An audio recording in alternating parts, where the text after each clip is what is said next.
네. 안녕하십니까. 비욘디 시청자 여러분 반갑습니다. 저는 청담 해리슨 병원 신경외과 척추 내시경 센터에서 근무하고 있는 허동화입니다. 네.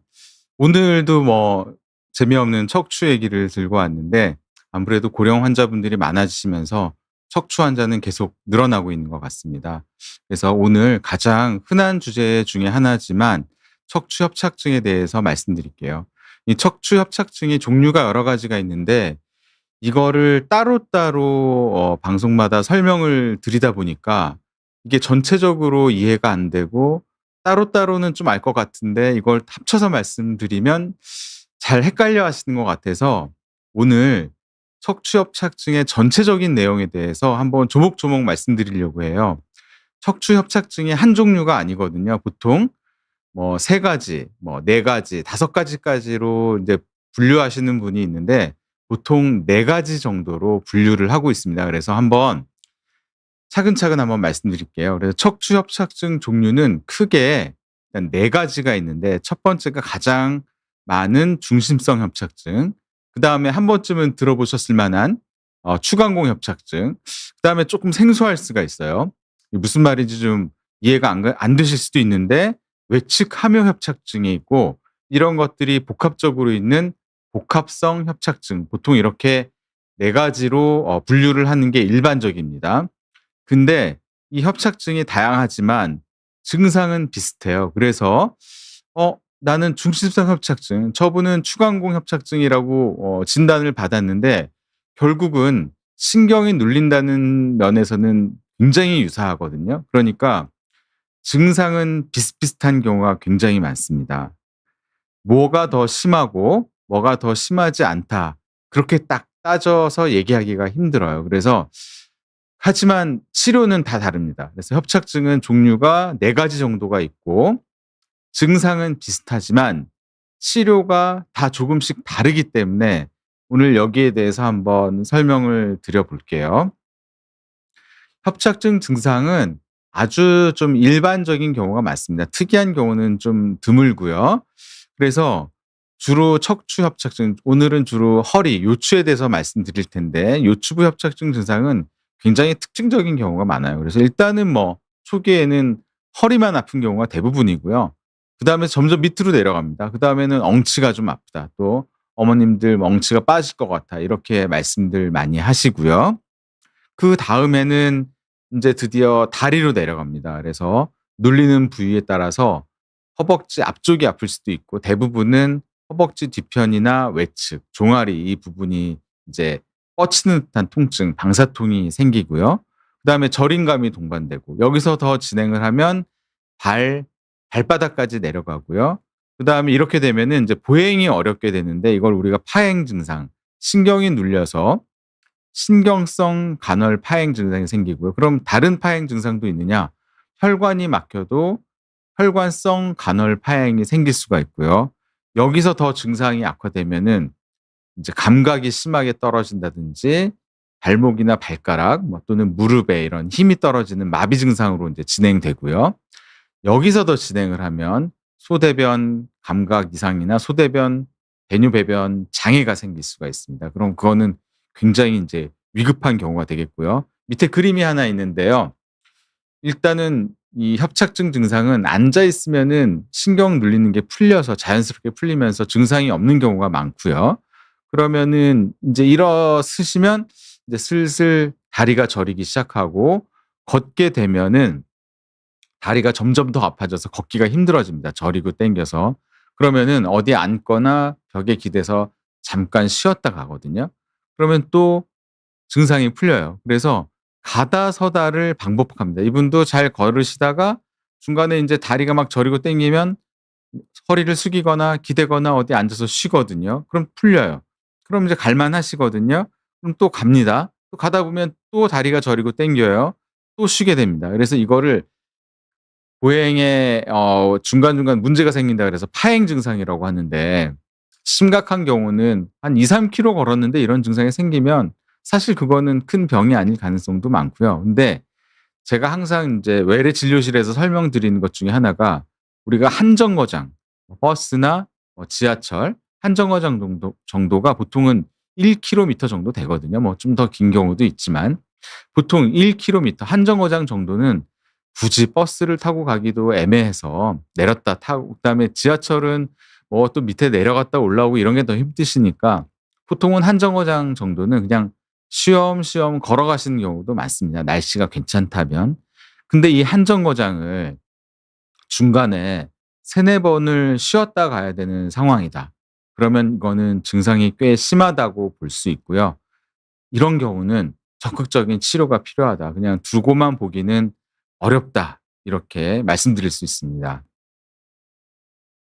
그래서 협착증 증상은 디스크랑 다른 게 어떠냐?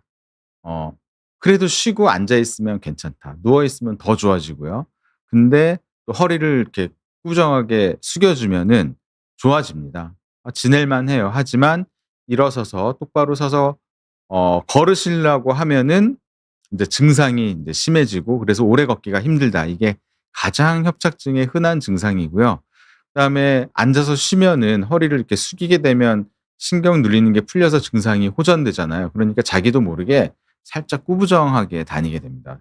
뒷짐을 지고 허리를 꾸부정하게 다니면 뒤에서 신경이 벌어지기 때문에 훨씬 다니기가 편하거든요. 그래서 60대 뭐 70대 초반이면 요즘 굉장히 젊으신 나이고 굉장히 정정하시고 그 연세로 안 보이는 경우도 많거든요. 근데 이런 분들은 자기도 모르게 허리를 구부정하게 오셔서 "허리가 많이 구부정해졌다." 이런 얘기를 듣고 오시는 경우도 꽤 있습니다. 이런 경우는 뭐 여러 가지 치료를 해서 치료가 잘 성공적으로 진행이 되면 보통은 허리 구부정한 게 많이 펴지는 걸로 돼 있어요. 그럼 이제 본격적으로 척추관 협착증의 종류에 대해서 한번 말씀드릴 텐데 가장 흔한 것이 중심성 협착증. 이건 뭐 중심관 협착증 또는 척추관 협착증이라고 인제 저희가 부르거든요. 척추관 협착증. 이게 어디냐면 가운데 통로예요. 이 통로 가운데 있으니까 뭐라고 합니까? 중심관이라고 부르기도 하고 가운데가 좁아지니까 중심성 협착증이라고 얘기를 하는데 이게 여러 가지 원인에 의해서 이렇게 좁아지게 되면 신경이 눌려서 증상을 발현하게 되는 거거든요. 이런 경우를 우리가 중심성 협착증 또는 중심관 협착증, 척추관 협착증이라고 얘기하고 다 같은 얘기예요. 그럼 왜 좁아지냐? 가장 흔한 거는 척추 노화 때문에 뼈가 좀 두꺼워지고 그다음에 뒤에 신경을 감싸 주고 있는 황색 인대가 두꺼워지면서 이런 증상이 발생하는데 어떤 본인의 잘못보다는 열심히 일하시고 열심히 사셨기 때문에 이런 일들이 허리에 부하가 많이 걸리면서 노화가 좀 빨리 진행되면서 생긴 겁니다. 그래서 협착증이 생긴 건 본인의 잘못만은 아니고 어찌 보면 열심히 살아오신 증거라고도 할 수가 있겠습니다. 그래서 MRI를 보시면요.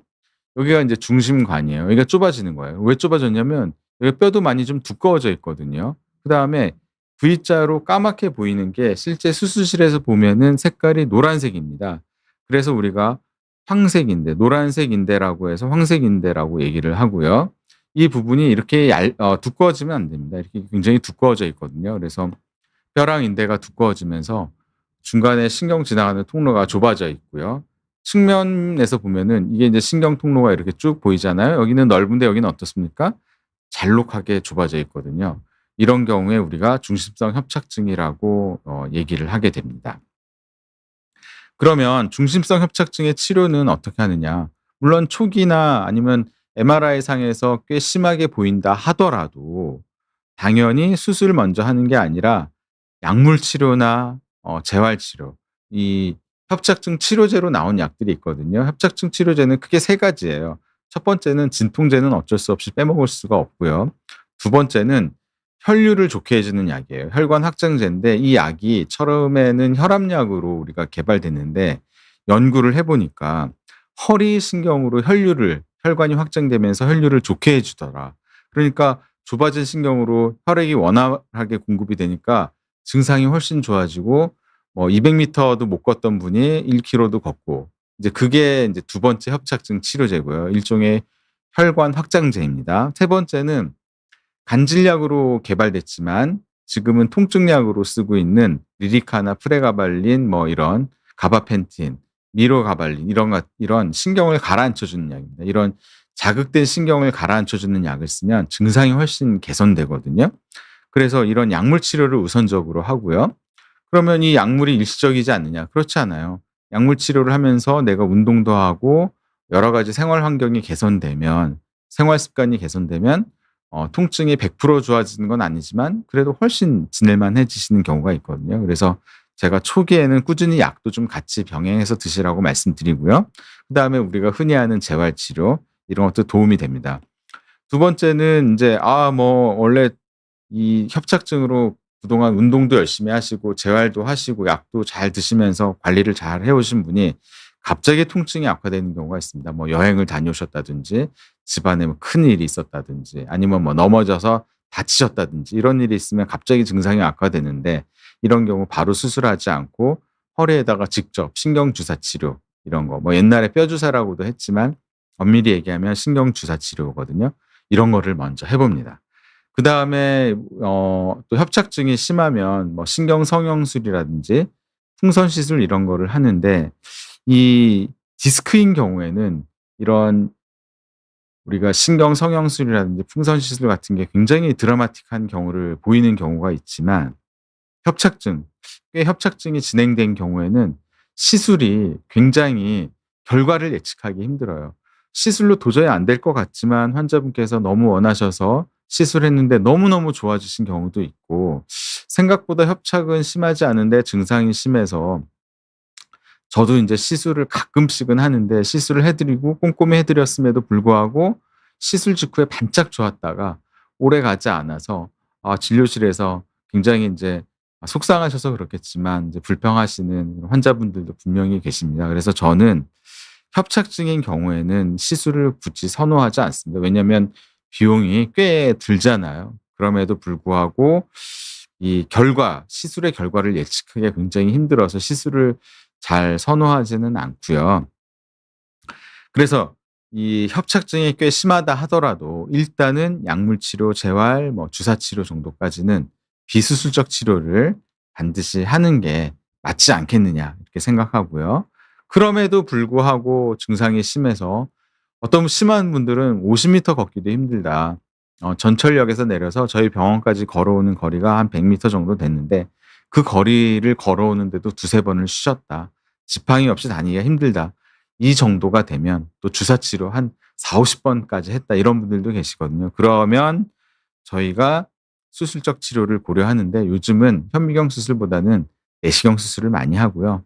위가 인제 수술 옆이 왼쪽이 인제 수술 전인데 수술 후에 이렇게 넓힌 걸 볼 수가 있고 이게 신경 통로를 이렇게 넓힌 겁니다. 그러면 뭘 제거해서 넓히느냐? 두꺼워진 인대와 두꺼워진 뼈 일부분을 제거하고 두꺼워진 인대를 완벽하게 제거해서 신경 통로를 넓힙니다. 멀쩡한 인대를 제거하고 멀쩡한 뼈를 제거하는 게 아니거든요. 황색 인대는 이렇게 어깨 관절, 손목 관절에 있는 이런 인대와는 달리 굳이 운동성이 없는 인대고요. 이 인대가 두꺼워져서 그나마 있는 기능도 못 해 주면서 원래 기능도 많지 않았는데 신경을 누르고만 있다. 이럴 때 저희가 이 부분을 제거하는 겁니다. 그러면 과거에 "왜 자꾸 허리에 칼 대지 마라. 왜 허리에 수술하지 말라." 이런 얘기를 왜 했느냐. 옛날에는 현미경이나 이런 내시경 수술이 발달하지 않았을 때는 이런 중심성 협착증의 치료 수술적 치료로서 소위 말하는 유합술 핀 넣는 수술을 많이 했었어요. 그러다 보니까 회복도 다소 늦고 또 수술 후 합병증으로 고생하는 일이 있어서 그런 얘기가 나오지 않았나 싶었는데 지금은 중심성 협착증이 있는 경우 뭐 척추 전방이나 이런 경우가 없는 경우에는 당연히 핀 넣는 수술을 하지 않고 아주 조금만 째고 내시경으로 해결을 하고 있습니다. 이런 경우에는 전신 마취하지 않고요. 허리만 마취해서 수술하고 수술 시간도 수술 경험이 많은 분은 1 시간 이내 저는 한 부위 하는데 한 30-40분 정도 걸리거든요. 그 정도로 치료할 수 있습니다. 그래서 양방향 내시경으로 보통은 한다.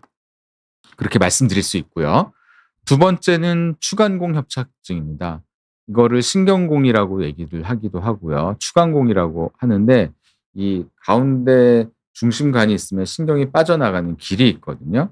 그러면 여기서 보시면 이게 중심관이고 신경이 빠져나가는 이 길이 있잖아요. 여기를 인제 추간공이라고 얘기를 하는데 이 측면에서 보시면 요 구멍들이 추간공입니다. 그럼 왜 추간공이냐? 척추 사이, 추추간, 척추간. 그래서 추간공이라고 부르는 거예요. 저는 오히려 더 쉽게 설명하려고 신경공이라고도 설명드리는데 척추 사이, 추추간 구멍이다 그래서 추간공이고 이 부분이 좁아진 경우를 추간공 협착증이라고 합니다. 그러면 이 추간공은 이 사이로 신경 보통 가지가 이렇게 나가게 되는데 여기 보시면은 이 부분은 추간공 협착이 없는 경우고요. 이 옆에는 좁아진 경우인데 자세히 보시면 그 차이를 보실 수가 있는데 여기는 디스크가 통통해요. 여기는 디스크가 어때요? 많이 닳았죠.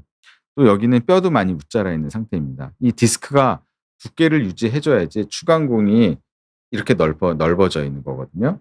근데 디스크가 오래 써서 이것도 노화랑 뗄래야 뗄 수 없겠죠. 디스크가 너무 닳게 되면 위아래로 벌어져야 될 추간공이 이렇게 좁아지는 겁니다. 예.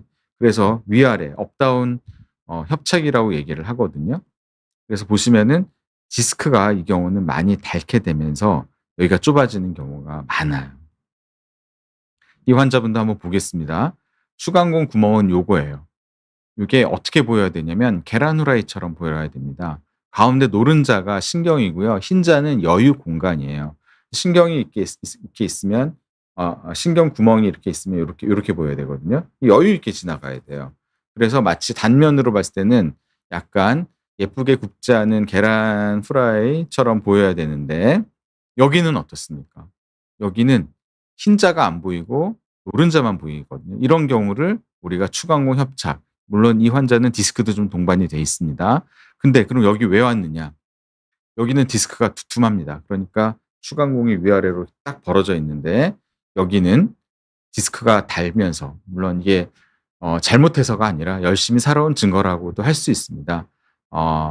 허리에 디스크가 많이 닳으면서 위아래로 이게 좁아진 거예요. 그래서 이 부분입니다. 이 부분에 추간공 협착과 디스크가 동반된 경우거든요. 그러면은 추간공 협착증은 어떻게 어떻게 치료하느냐? 당연히 비수술적 치료를 우선으로 합니다. 근데 여기는 이 신경절이라고요. 신경 가지가 나가다가 도톰해지는 부분이 있거든요. 그 부분이 눌려서 이게 좀 더 증상이 심한 경우도 있고 특히 저림감, 이상 감각까지 호소하는 분들이 많이 있습니다. 그래서 약물 치료, 재활 치료하는데요. 특히 견인 치료를 이런 경우에 시도를 해 보거든요. 왜냐하면 허리 위아래를 견인해서 늘려 주잖아요.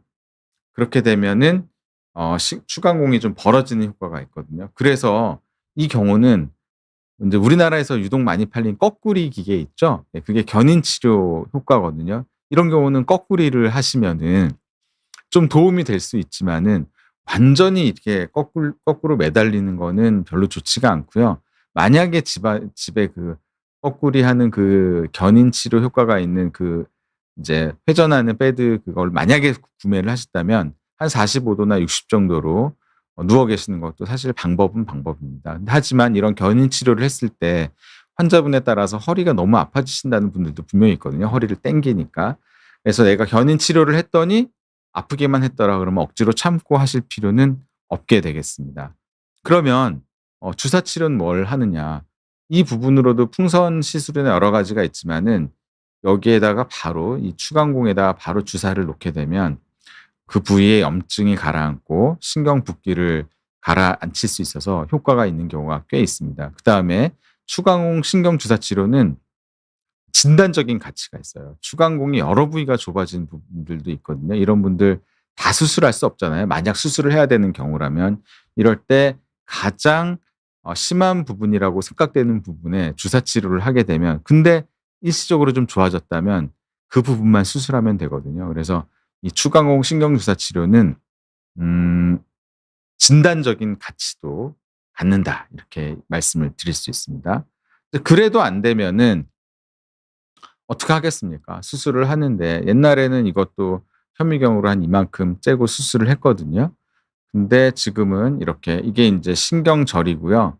신경이 이렇게 지나가고 이 부분이 전체적으로 추간공인데 역시 두꺼워진 인대와 뼈를 제거해서 넓히고 필요하면 디스크를 같이 제거하고 또 골극까지 튀어나온 경우가 있으면 골극까지 악착같이 제거를 해서 추간공을 확장해 주는데 그래서 내시경 추간공 확장 수술입니다.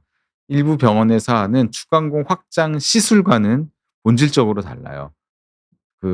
일반적으로 하는 추간공 확장 시술은 이렇게 눈으로 보면서 확실하게 넓히는 게 아니라 주변에 유착을 좀 풀어주는 효과가 있기 때문에 그 시술은 하고 나서도 효과가 없는 경우가 많습니다. 그래서 예시를 보면 이 부분 여기는 추간공이 넓은데 맨 아래쪽만 요추 5번 천추 1번인데요. 이 부분에 추간공이 굉장히 좁아져 있고 일부 디스크가 동반돼 있어서 이 전체적으로 넓히고 그다음에 디스크까지 제거를 해서 넓힌 경우가 되겠습니다. 근데 보시면 약간 '아쉽다.' 이렇게 보이는 분들도 분명히 계실 거예요. 왜냐하면 근본적인 치료는 좁아져 있는 추간공을 위아래로 벌려주는 게 가장 좋거든요. 그러면은 이걸 위아래로 벌려주기 위해서는 이 좁아져 있는 디스크에다 무언가를 끼워서 벌려주면 좋겠죠. 그러면 이게 인제 바로 유압술로 넘어가는 겁니다. 그래서 대학병원에서는 추간공 협착증이 있는 경우 확장만 한 경우에는 재발을 할 가능성이 있기 때문에 교수님에 따라서는 추간공 협착증이 있는 경우 처음부터 유압술을 권유하는 경우도 분명히 있고요. 그 얘기는 틀린 얘기는 아닙니다. 그래서 유압술을 먼저 고려하는 경우도 분명히 있다. 하지만 일반적으로는 내시경 추간공 확장술을 양방향 또는 단방향으로 하는 것을 우선으로 하고 있습니다. 그다음에 이거 처음 들어보시는 분들도 계실 텐데요. 외측 함유 협착증입니다. 일종의 중심간 협착증의 하나인데 이제 병원 특히 인제 대학병원이나 인제 병원 갔다 오시면 "나는 아파 죽겠고 나는 이게 굉장히 증상이 오래됐는데 이 병원 갔더니 협착증은 별로 심하지 않다." 이런 얘기를 들어봤을 때 우리가 꼭 생각해야 되는 것 중에 하나가 외측 함유 협착증인데 여기 보시면은 어느 부분이냐면 바로 이 부분입니다. 그래서 여기가 중심관, 여기가 추간공이잖아요. 그 연결하는 부위를 우리가 외측 함유, 영어로는 lateral recess라고 부르는데 우리나라 말로는 이게 한자로 번역하다 보니까 외측 함유라는 어 외측이 라테랄이고 함유가 리세스거든요. 그래서 좀 이해하기가 어려운데 중심관에서 추간공으로 빠져나가는 그 연결 부위라고 생각하시면 되거든요. 그래서 보시면은 이 부위예요. 가운데 통로도 넓고요. 중심관도 넓고 추간공도 좁지 않습니다. 근데 이 빠져나가는 요 부위를 이행 부위라고도 얘기를 하는데 여기를 외측함유 협착증이라고 하고요. 이 협착증은 생각보다 심하지 않게 보이지만 증상이 꽤 심하거나 또는 증상이 그렇게 심한 건 아닌데 너무너무 오래가는 분들이 있거든요. 그거를 우리가 외측함유 협착증, 라테랄 리세스 스테노시스 이렇게 얘기를 하고요. 이 부분의 환자분들이 꽤 많이 있습니다. 근데 초기 외측함유 협착증은요. 비수술적 치료에 굉장히 반응이 좋아요. 그래서 이런 분들이 "나 1 년에 한두 번 주사 맞고 잘 지냈어. 나 옛날에 주사 한 번 맞으면 한 2 년은 거뜬했어." 인제 이렇게 말씀하시는 분들이 인제 외측 함유 협착증일 가능성이 많고요. 하지만 그 약 기운이 떨어지면 통증과 호전의 악화를 반복하는 경우가 많아요. 그래서 옛날에 한 주사 한 번 맞으면 한 1-2 년은 갔는데 최근에는 한 몇 달 가더니 작년부터는 한 달이 안 가더라. 최근에는 주사 힘들게 맞았는데 2 주밖에 안 가더라. 이제 이런 경우가 많고요. 그래서 통증이 심한 경우도 있지만 심한 건 아닌데 이것 때문에 한 6-7 년, 7-8년 이제 고생하시는 분들이 많이 있거든요. 그래서 '아 나 빨리 이건 좀 근본적으로 해결하고 싶다.' 네 이런 경우도 있고요. 또 어떤 경우가 있냐면 이런 경우에 잘 지내시다가 갑자기 뭐 최근에 집안일이 좀 있어서 무리를 하셨다든지 뭐 어디 아니면 뭐 산에 다녀오시다가 넘어졌다든지 아니면 뭐 최근에 텃밭 같은 거 농사 새로 인제 지으시면서 무리하신 경우에 갑자기 인제 증상이 심해져서 오시는 경우가 꽤 있습니다. 그래서 이런 경우는 인제 주사 치료 먼저 해 보고 그렇게 하는데 뭐 한 6-7년 고생하셨으면은 인제 저희가 수술을 조심스럽게 고려하고 내시경으로 하는데요. 이게 내시경 사진인데 가운데 통로 할 때 중심성 협착이 심하지 않지만 중심성 협착도 심하지 않은 부분도 다 넓히고요. 이게 신경이 빠져나가는 길목이거든요. 여기. 이게 인제 오른쪽 왼쪽인데요. 여기 보시면 여기서 인제 더 나가면 인제 추간공으로 바뀌는 거거든요. 여기는 오른쪽인데 여기서 더 쭉 빠져나가면 추간공으로 바뀌거든요. 그래서 외측 함유 협착증을 내시경 수술할 때는 신경이 빠져나가는 저 안쪽에서 넓힐 수 있는 저 끝까지 완벽하게 우리가 감압 넓혀 주고 나오는 게 중요합니다. 이렇게 하지 않으면 다시 증상이 재발하고요. 그러면 나중에 저희가 또 핀 넣는 유압술로 바뀌는 경우가 있어서 이렇게 합니다. 그다음에 인제 마지막으로 이게 환자분이 딱 하나만 있지 않고요. 이게 복합적으로 있는 경우가 있어요. 양측성으로 추간공 협착증이 있다든지 추간공 협착증과 중심성 협착증 또는 추간공 협착증과 외측 함유 협착증 이게 동반되어 있는 경우도 있고요. 또 여러 부위가 한꺼번에 있는 경우가 있거든요. 이런 경우는 사실 시술을 해도 효과가 없는 경우가 많고요. 이런 경우 주사 치료를 할 때 이 부분 모두에다 주사를 놓을 수가 없거든요. 주사 투여량이 과량이 돼 버립니다. 그러다 보면 주사 치료에도 효과도 없고 시술했다고 나름 뭐 풍선 이런 거 했는데도 효과가 없는 경우가 인제 이런 경우가 많아요. 그래서 복합성 협착증인 경우가 저희도 치료하기가 까다롭습니다. 그렇지만 이런 경우도 무조건 비수술적 치료를 항상 인제 우선적으로 시도를 해 보고 그래도 안 되면 인제 수술을 하는데 어떤 경우인지 한번 보여 드릴게요. 이 부분은 4-5 번에 중심성 협착이 있으면서 5번 천추 1 번에 추간공 협착이 있고요. 이렇게 이 날개뼈 쪽하고 골반뼈 쪽하고 이렇게 붙어 거의 인제 외측까지 협소해 있는 경우를 제가 전에도 말씀드렸지만 베르톨로티 신드롬이라고 베르톨로티 증후군이라고 얘기를 하거든요. 이런 경우는 사실 극외측 추간공 협착이 동반되어 있는 경우인데 이런 경우에 인제 도저히 그 비수술적 치료로 호전이 없으면은 요추 4-5 번은 중심관이니까 중심관을 넓혀 주고 요추 천추 1 번은 추간공을 안쪽 바깥쪽 극외측까지 완벽한 넓혀 주는 이런 시술 그러니까 그 내시경 수술을 하게 됩니다.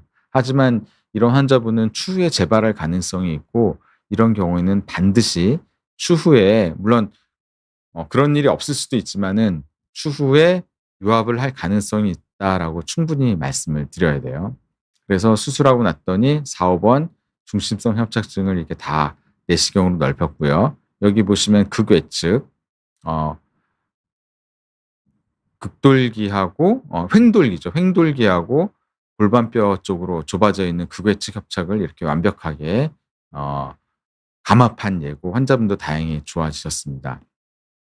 이 환자분 같은 경우는 같은 부위에 중심성 협착과 추간공이 동시에 좁아진 경우고요. 사실 이런 경우는 엄밀히 얘기하면은 유압술이 더 낫습니다. 왜냐면 이거를 둘 다 감압을 해도 시간이 지나면서 디스크 간격이 점점 더 좁아지면서 추간공 협착이 다시 재발하는 경우가 많거든요. 그래서 사실 연세가 좀 많으신 분이면 그냥 수술 한 번에 끝내야 되는 상황이다. 그러니까 비수술적 치료에 반응이 없다고 하면 이런 경우는요.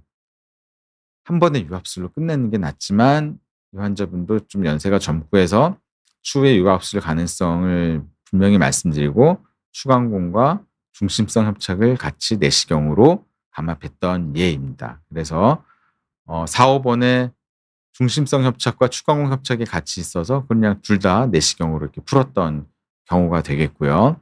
하지만 이런 환자분은 잘 관리하면 별 문제가 없을 수도 있지만 추간공 협착이 재발을 해서 유압술로 넘어갈 수 있다. 꼭 말씀드리고 싶습니다. 그래서 이 복합성 병변은 연세가 너무 많고 하면은 유압술로 한 번에 끝내자. 이렇게 말씀드리는 경우도 분명히 있다.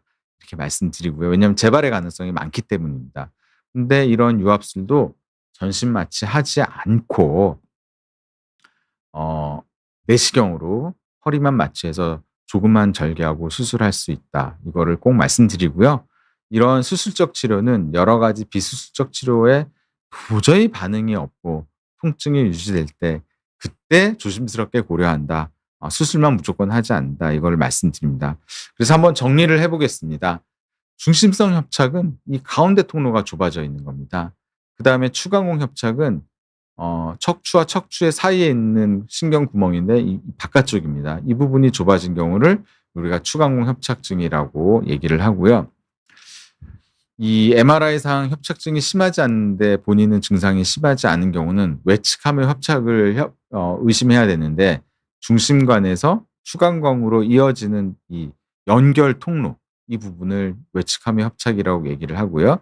이 부분이 좁아진 경우도 꽤 증상을 유발하는 경우가 있고 이런 경우는 주사를 막 오래 맞으신 분들 이런 경우가 많이 있습니다.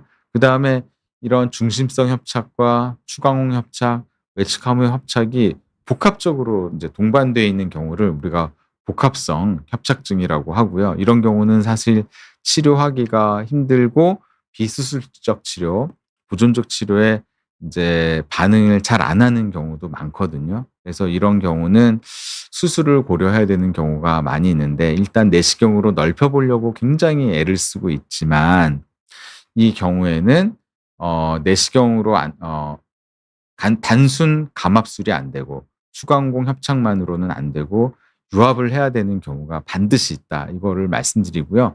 마지막으로 하나만 더 말씀드리면 이런 협착증은 저희가 최선을 다해도 이게 시술에 반응을 안 하는 경우가 있어요. 저도 인제 수술하기는 좀 아깝고 환자분 증상은 심하고 주사 치료에는 또 효과가 없어서 시술을 해 드리는 경우도 있는데 어떤 분들은 결과가 좋고 어떤 분들은 뭐 한 며칠 안 가고 이런 경우가 있어서 협착증인 경우는 아주 조기가 아니라면 사실 시술적 치료를 썩 권유드리기가 아깝다.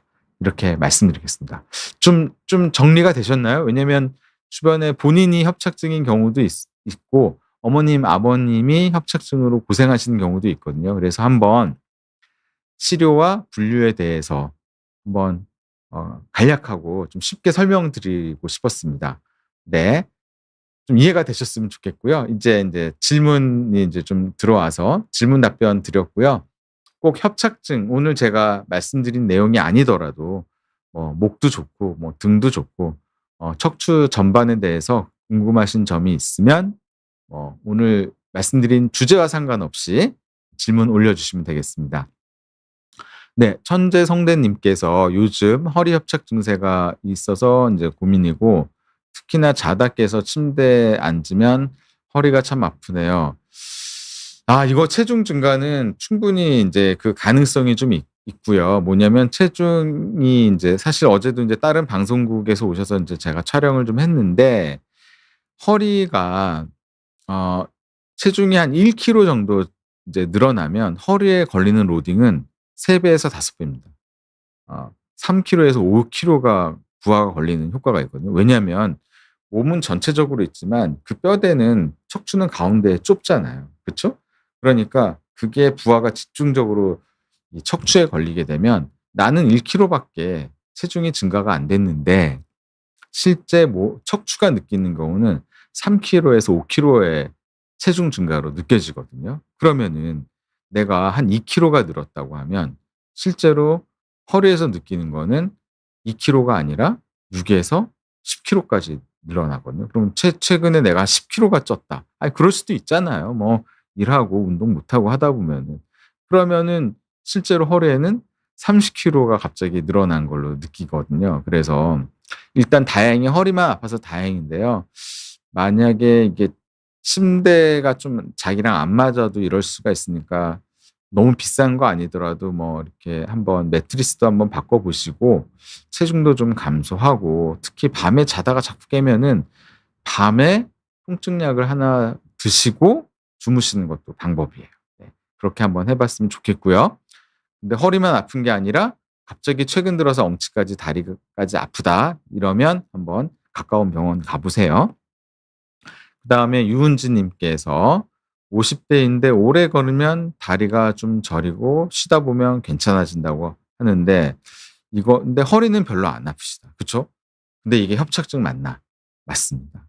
협착증 초기에는요. 허리 통증이 없고요.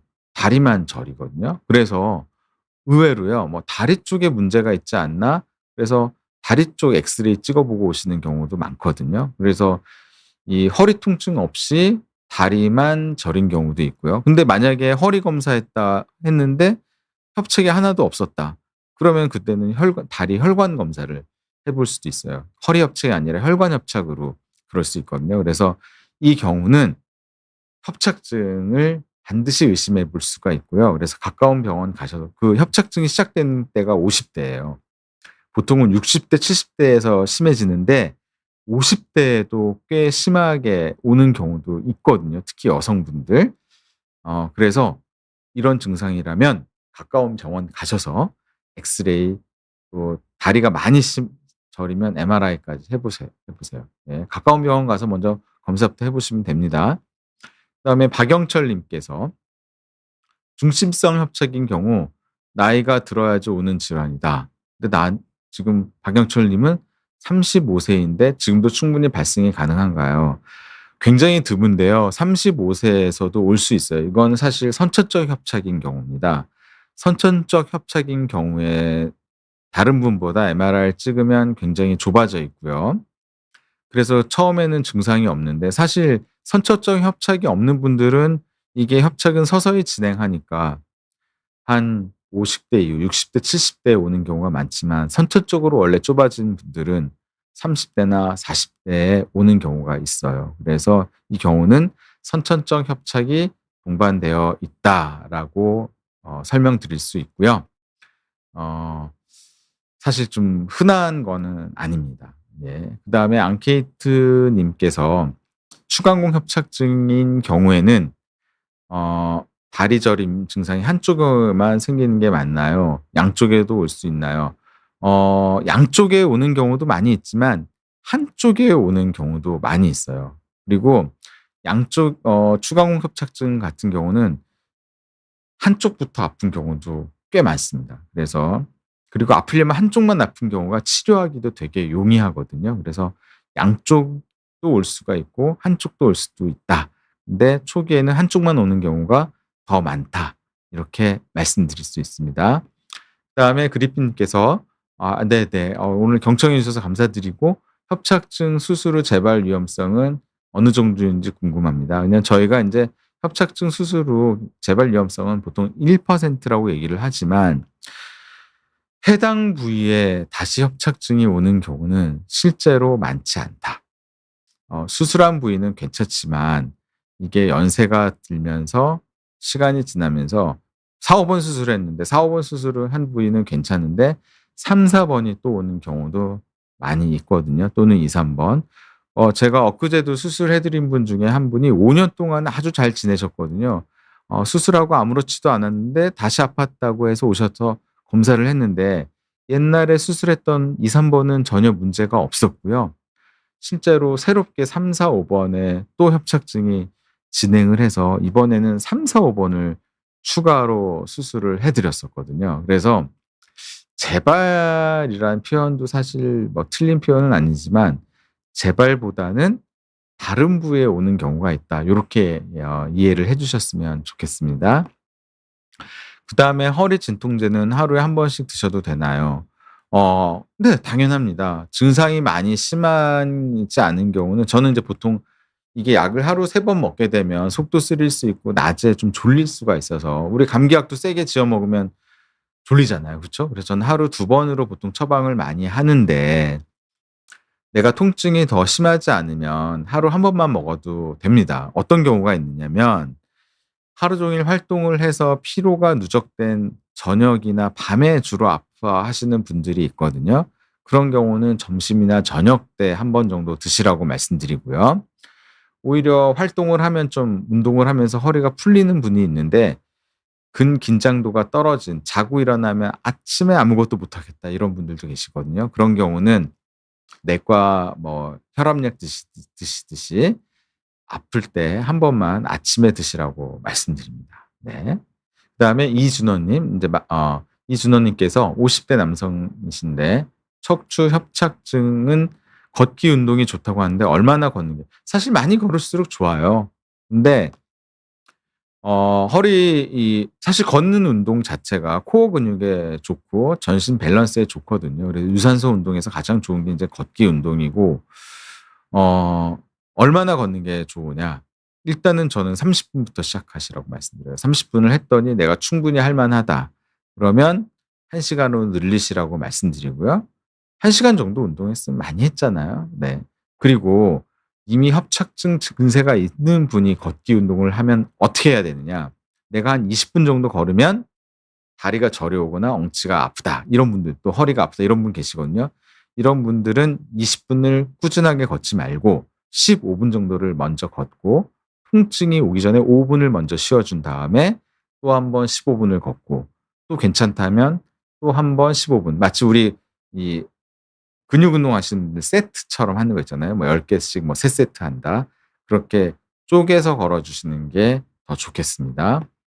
그다음에 고급시계 님께서 "척추 협착증이랑 골다공증이 같이 있는 경우 더 위험한가요?"